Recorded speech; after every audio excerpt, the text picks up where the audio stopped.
Hello everyone, thank you for being here. Welcome to the channel. My name is Holly. I'm a psychic medium and an energy reader. I use cards, both Oracle and Tarot, as a jumping off point so that I can listen to the voice of spirit. Okay, so I like to start with the vibe. Dun dun dun. Okay. So let's see. This is the Tuesday reading. Okay. So for Tuesday, I tuned in this morning. I'm filming this in the afternoon on Wednesday or Monday afternoon, and kind of later in the day. But in the morning, I actually tuned in and asked Spirit, "What is going to be the vibe? What is the vibe for Tuesday?" And I heard the word heal, H-E-A-L. So I got out the writable mug and I wrote heal on it. And then I thought there's more to it. So, dug a little deeper, and then I decided on this one. Don't overthink it. And yes, I do have coffee again.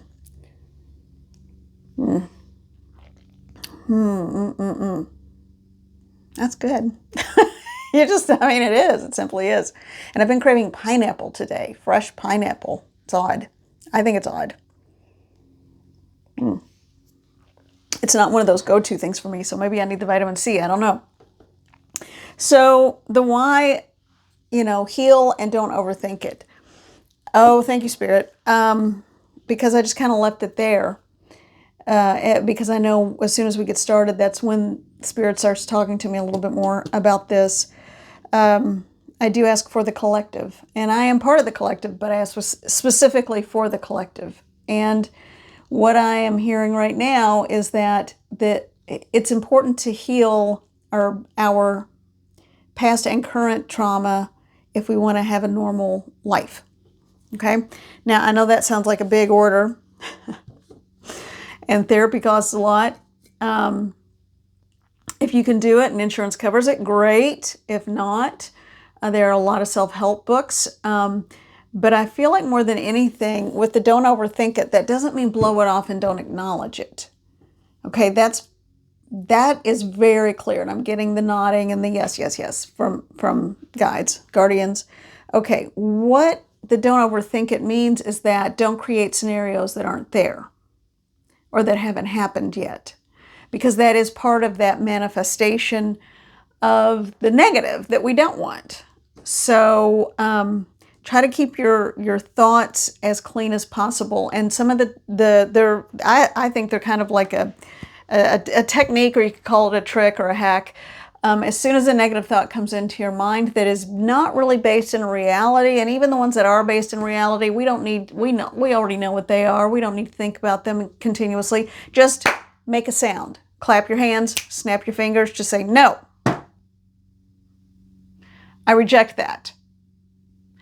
It is amazing how much power you will garner and feel rise up when you say, I reject that. No. And then immediately think of something that brings you joy.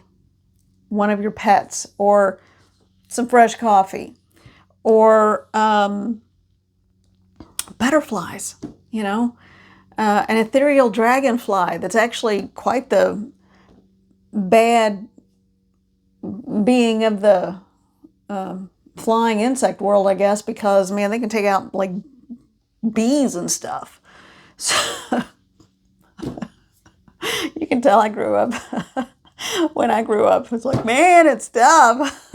Anyway. Okay, so...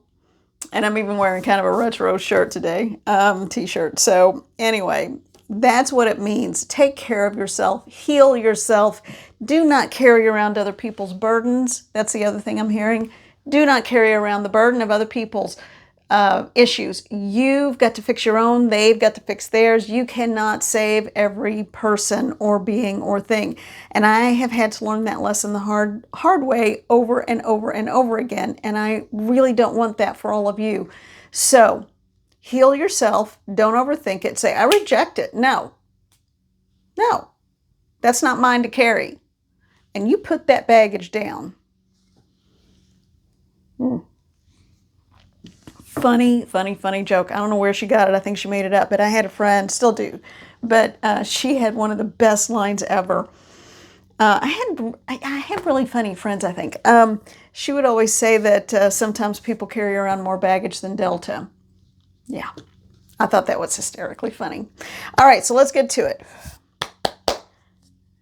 All right, what have we got? What have we got? Which card? This one. All right, so they want me to use something very pretty because I was just thinking about, dragons and butterflies, dragons and butterflies? No, dragonflies and butterflies.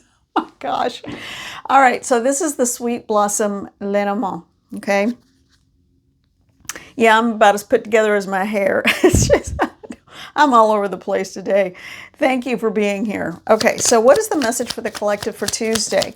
What can we expect, or what is going on for the collective on Tuesday? Mother, Father, God, all that is, help me to understand.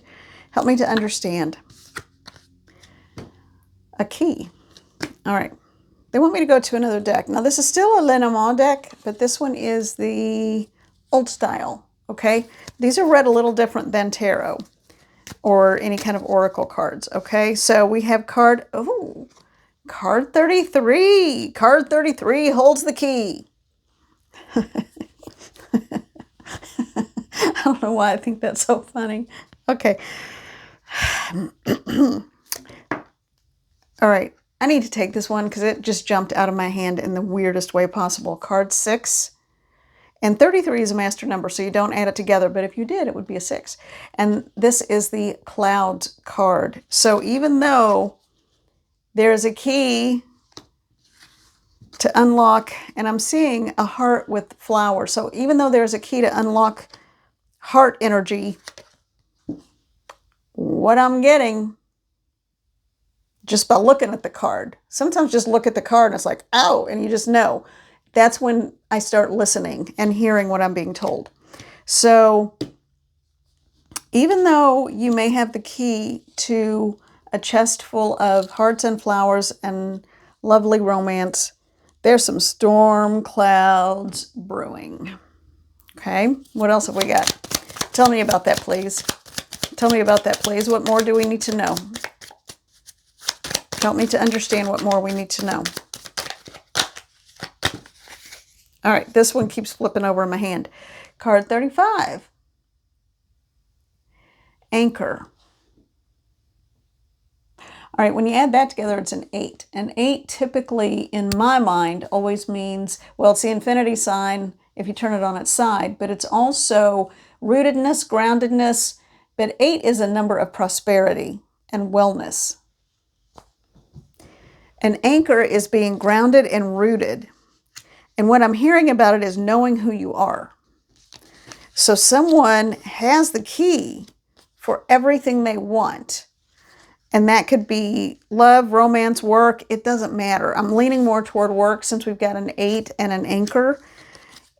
Tell me about this. So these two could not be any more positive, the key and the anchor. You know who you are. You know what to do. So help me out, Spirit. Help me out to know what are these clouds about? What is, oh, foggy thinking. Thank you, Spirit. It is foggy thinking. All right, so now it's these.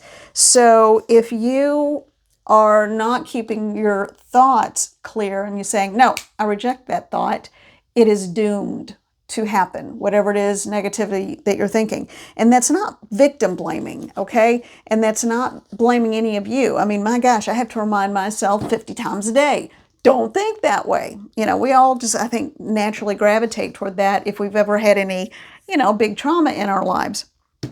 So if we can get past that, all right, so here we go. We've got mountains, card 21, card 16, stars, and then again, card 33. This is a whole different Lenormand deck, and we've got the same card over again. So we have two keys. We end, or we begin and we end with the key, all right, and a master number. So it's going to be bracketed. It's like it's bookended. This, if it were a person, I feel like is you. In between, you've got to be mindful of your thoughts because we have clouds and a mountain. You will still get where you're going, even with the negative thoughts, But why climb a mountain to get to the other side of it if you don't have to? If there's a little train that'll take you on the tracks around the mountain on the scenic route and give you a glass of wine and some bread while you're at it, heck yeah, why not do that instead? You know, we don't have to climb every single mountain. We've proven ourselves. You've proven yourself. So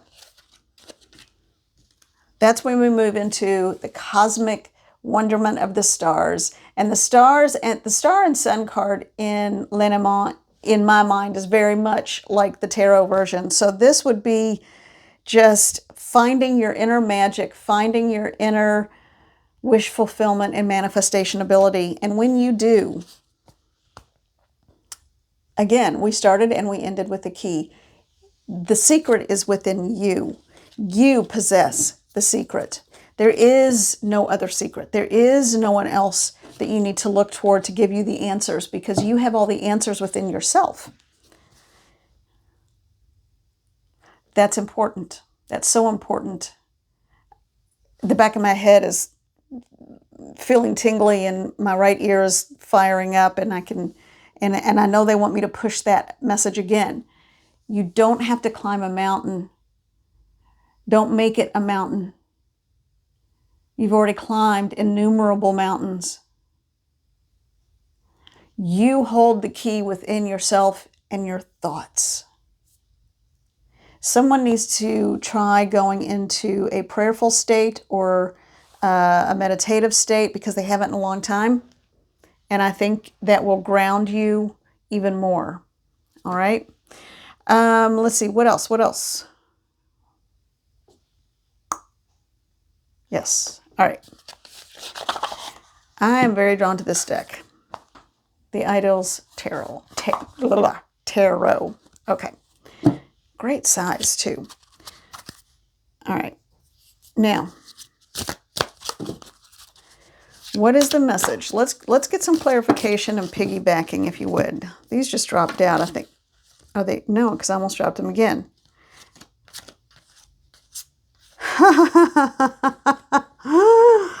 Okay, I need to shuffle this up a little bit, because this is the same grouping of cards that came out in a previous reading last week. So we may be revisiting a situation from last week. All right. So if you are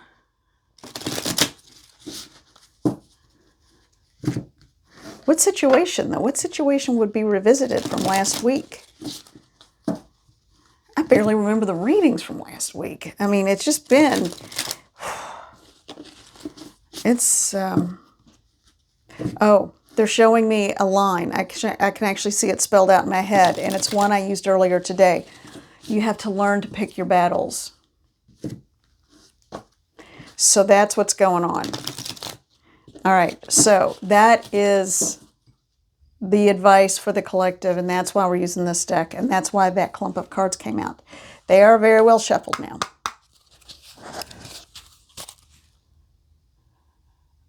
But that was from the middle of the deck, too. That was weird. Okay, so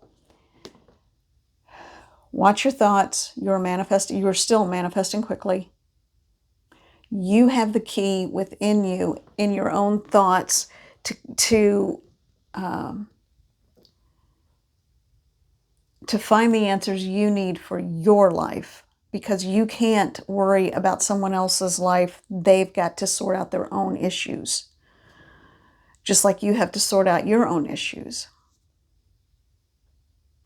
Learn to pick your battles. You don't have to do everything, and you don't have to take on everything, even in your own life.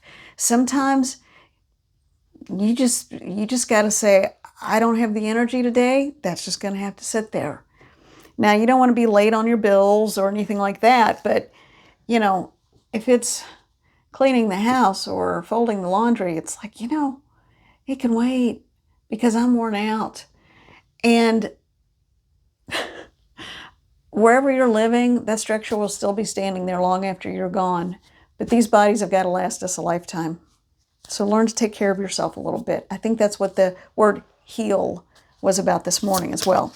All right, so let's get more information for the collective about self-care and healing, because that's where I think it's going.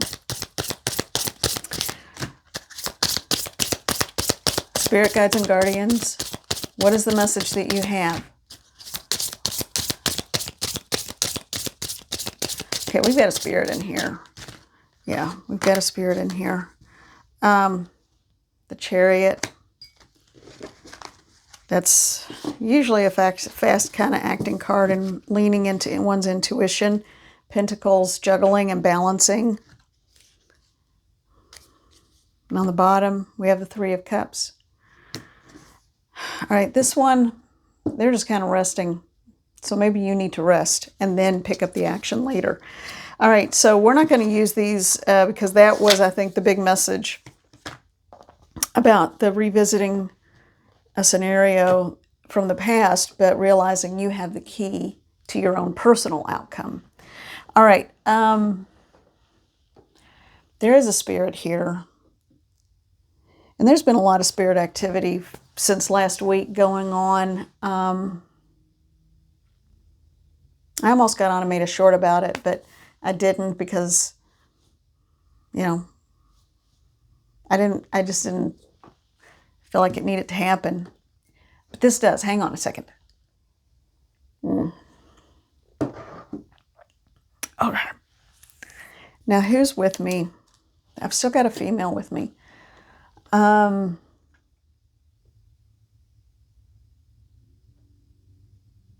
I just heard her name very clearly. It almost sounds like mine, but it's Molly, not Holly. So it's Molly with an M, as in many or multitude. So her name is Molly, M-O-L-L-Y.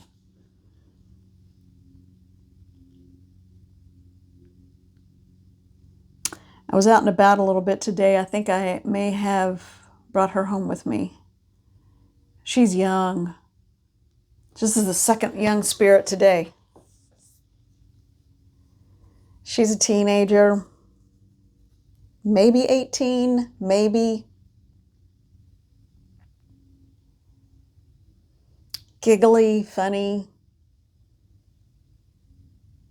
She's been gone a long time, and she's waited a long time. She has not transitioned. She is from the 1840s. Oh, that's a long time to be going.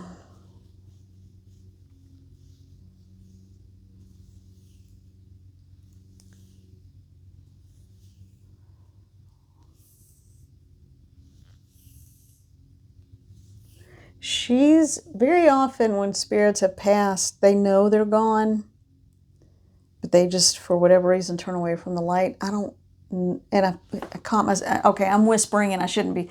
I don't think she realizes that she's almost childlike, even though she's about 18, and at that time period would have made her a fully grown woman. She feels very childlike.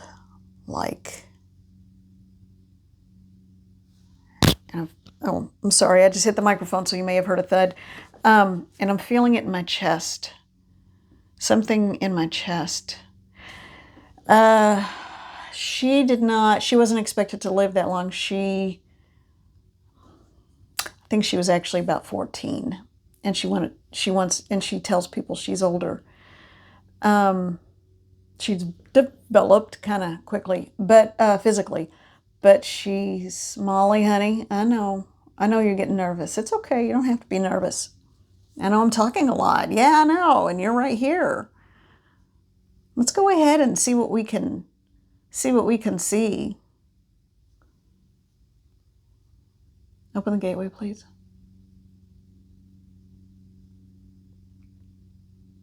I know. There are a lot of chickens over there. A lot of farm animals. Yeah. And you get to go see every single one of them.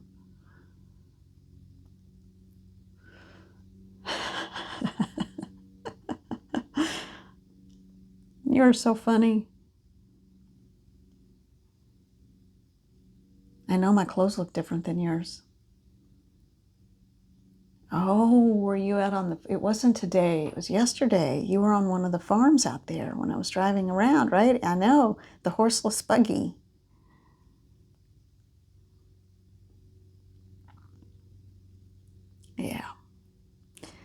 You can go into that light. All the little chickens want you to follow. They're in a row and they're running into that light.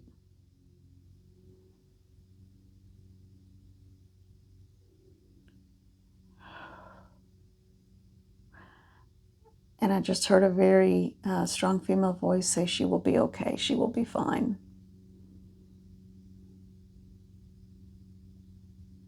Now, why that didn't happen before, I don't know.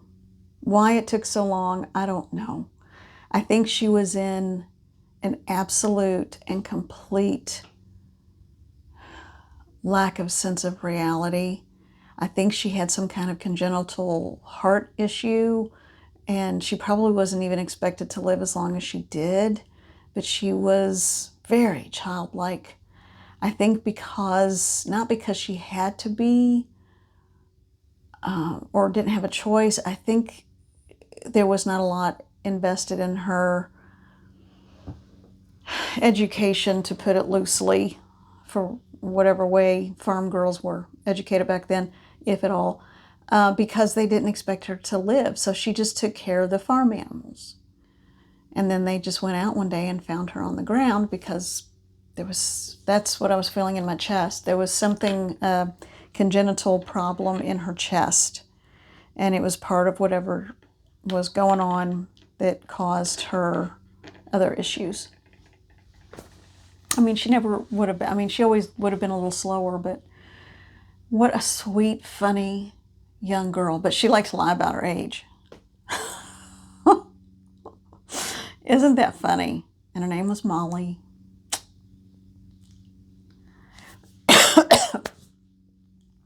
I can still feel that energy a little bit. So she didn't care for like big dairy cows because they were too big, but she liked the chickens and the geese and things like that. Although the geese would nip at her, but she liked seeing the chickens and collecting the eggs.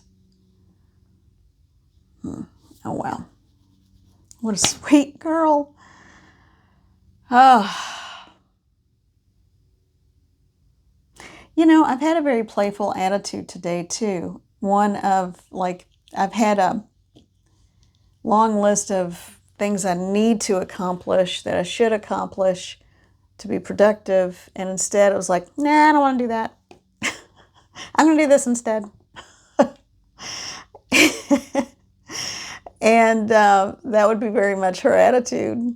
I mean, she wasn't hurt or abused or anything. She was just goofy. And they always thought of her like a 5-year-old. Well, she is happy. And she's on the other side. And I can still feel her. And I'm getting glimpses, like looking through a window, and she's maturing and understanding and stepping into her sacred self, her best self. And yes, I was out driving in the country a little bit yesterday, so I did pass through some farms and things like that. So, and I had one that was transitioned, one that was not. And at first I thought it was the woman that had transitioned, and I was like, oh, it's because she's been hanging out with me a lot anyway. But it wasn't. It's like she stepped aside, and then here's this girl. So, and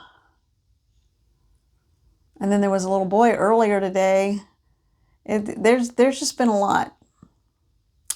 But he was not, I think there was, he said he was a little boy. I don't think he was. And I think he was, sometimes, okay, here's your mediumship 101. Sometimes when spirits come through and they want to pull on your heartstrings, they will present themselves in one way. And if they have not transitioned, they could just be lying to trick you.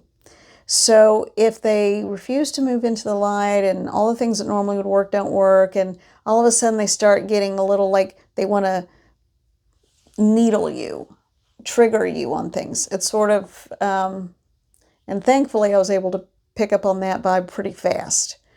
So I just called on Archangel Michael. A lot of people just say Michael. I also called on Raphael. He was the first one that popped out of my mouth. So I'm not sure. Oh, I know why. Because this person was male, but I think there may have been, he had kind of a mean side, and I think there may have been some serious warped thinking going on, and so he was trying to present himself as a young boy. So I called in backup. I'm like, just get rid of him, take him through. Just take him through now. Can't do this anymore. Just take him through now. Because I was on the way home, because I was driving and I was on the way home, and I did not want to bring that energy into my house. And I believe that has worked, because the cats are all sleeping and happy and comfortable. So there we go. All right. So I'm going to call it a day there. And the first part is a reading, and the second part is a mediumship kind of situation. So I still have some. I don't know. I think I may not do anything else today. So anyway, be well, take care, and I will come back with the Wednesday reading. And I guess that's just where we are. So take care, and I am sending you so much love and gratitude. Thank you so much.